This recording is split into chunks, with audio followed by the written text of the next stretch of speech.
Okay. I think that's it right there. Okay. All right, y'all, let's get started here. It's a little after 10, actually, 1 after by the actual clock.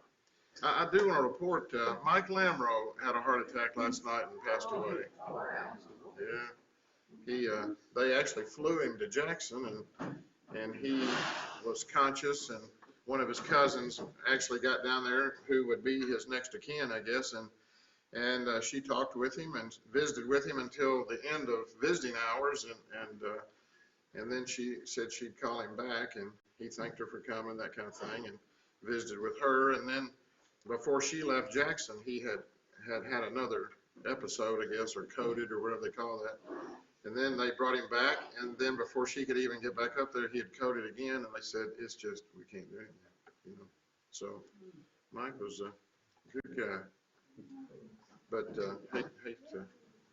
he was in the same class with me and Mike and Tommy Thomas and others, I was just telling him, Mike Lamro had a heart attack and died last night.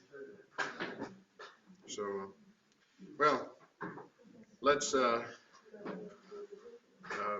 begin our lesson, and it's just as you hear about the death of a person, it should remind all of us.